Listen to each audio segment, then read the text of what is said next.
Good morning, Sarah, shamanic guide, healer, wayshower. Welcome. I just thought I'd share my thoughts on cacao this morning. It seems to have become a really big thing in the spiritual community, if you like, which is great, honouring the plant spirit of cacao. But there are a couple of things that I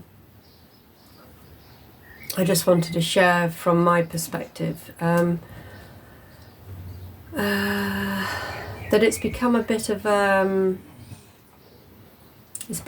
fluffy,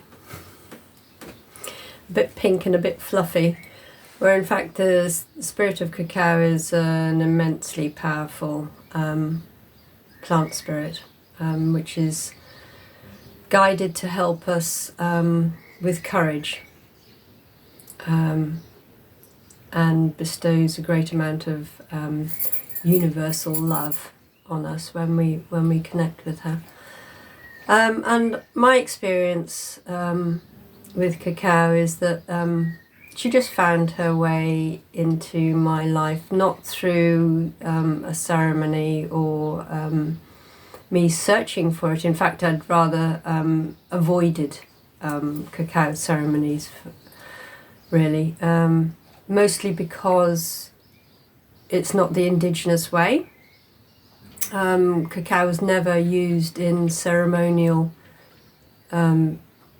situations. That was something that was developed, I believe, by a guy called Keith, who lived in Guatemala. I think he's still alive, but an English guy who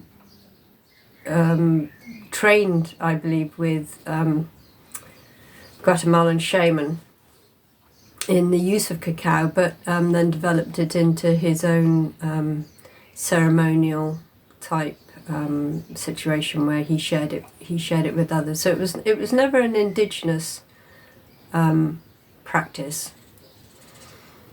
to have a ceremony circle. It was always very much a one-to-one situation, or even people worked with it on an individual basis. It was never a big community event. So that was the first issue I had with suddenly all these cacao ceremony popping up all over the place to gather together in that kind of rather artificial situation. And the second was the making of cacao. Milk was never used, not even plant milks were used. It was always water-based, which is not so palatable to the the European American market. People liked it to be more like a hot chocolate drink and rather more palatable, with the addition of either honey, or if you're vegan, some agave syrup. So it became a bit of a distortion of the original use or working with the spirit of cacao. So I was never drawn to working with it in that way. But I did, as I say, venture into working with the plant spirit by myself to see where that would take me. And honestly, it was profound. I did a shamanic journey to meet the spirit of cacao, and oh my goodness, she took me on an incredible journey back to the Mayan civilization, back to the time where sadly children were sacrificed, and the legend that goes along with cacao is quite detailed, which I won't go into now. That you can Google it. So, but from my perspective, she took me to a place where I was a subject of sacrifice, and before I was being led up the steps of the temple to the sacrificial place. I was given a cup of cacao, and her job was to comfort me, to give me courage, to wrap herself around me as I took that final journey. And it was much more about embracing my bravery, my courage, my acceptance of the situation, and really just cushioning that awareness that I was in something really dark. And I feel that's how she works with me now. So if I'm feeling I need, I'm going through something that is pretty challenging or dark, if I'm doing shadow work,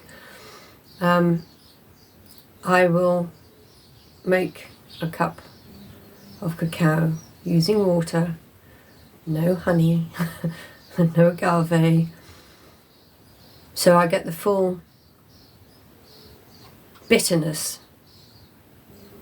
I can sit with that bitterness, but also the silkiness of the cacao as it's melted into the water. It's a bit like drinking a cup of wormwood tea. It can take your breath away with the bitterness. I mean, it's not quite as bad as wormwood, but it's incredibly bitter. But I think that's half the point of it's the whole point actually, of the experiences, to understand that sometimes we have to go through these really painful, challenging points in our lives, but knowing that we're being held, that we are being held by the spirits of nature, and in this case, the spirit of cacao, who really gives us the courage and the universal love to just sit with that bitterness and to move through it, to work with it, and to accept that this is the place where we are now.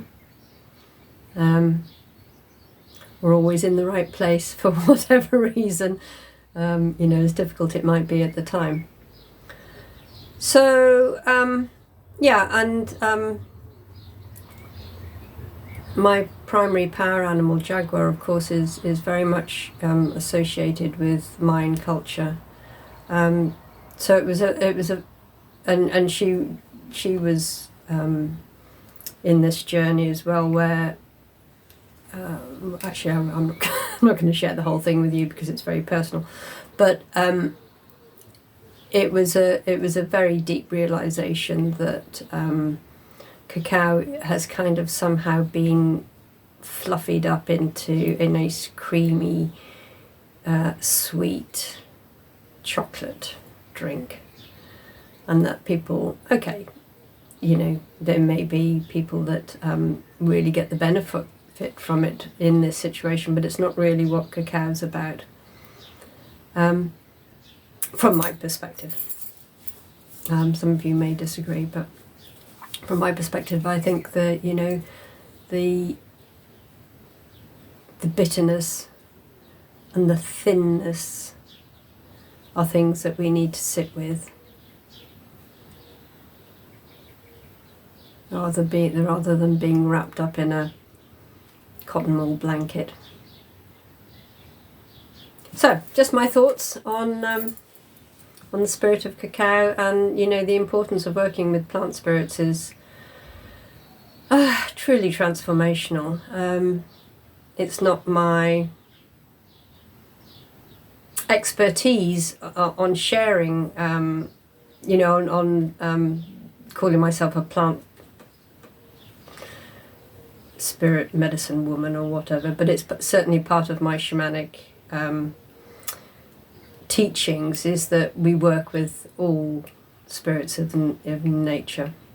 Because I've just noticed that, oh, my calla lily has